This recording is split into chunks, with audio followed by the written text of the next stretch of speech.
tunggu Dato' macam bapa aku, terus dia kata rugi tak beli rumah dari muda. Daripada Tuan Leon. Tuan Leon dan semua orang di sana, di luar sana, di TikTok, di mana-mana saja anda menonton video ini, saya tidak sesekali atau pernah menegah atau cakap dengan orang jangan beli rumah. Saya nak tekankan di sini, saya sendiri pun nak beli rumah. Saya sendiri pun nak rumah landed. Sekarang saya tinggal di kondo. Saya nak jual rumah kondo ni dan tinggal di landed. Okey? Apa yang saya tekankan dalam video saya, semua video saya adalah celik kewangan. Okey? Jangan beli rumah yang luar kemampuan anda untuk bayar. Saya nak tekankan juga yang jangan tergopoh-gapah. Orang beli rumah masa 25 tahun, umur 25 tahun, anda pun nak ikut. Itu bukan satu pencapaian.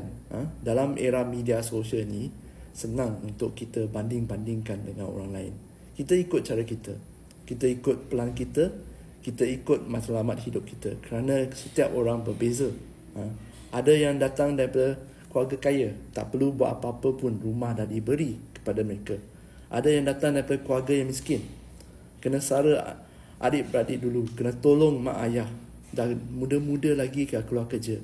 Takkan mereka juga perlu beli rumah bila muda. Okey? Apa yang mereka perlu adalah bantuan kewangan dan celik kewangan untuk uruskan kewangan mereka, dan apabila sudah bersedia baru beli rumah. Jadi setiap orang adalah berbeza.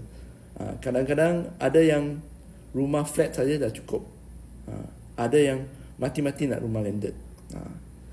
Jadi setiap orang berbeza lah ya. Saya tak pernah kata kalau nak beli rumah rugi. Kalau tak beli rumah bila muda rugi. Kita ikut perjalanan hidup kita sendiri.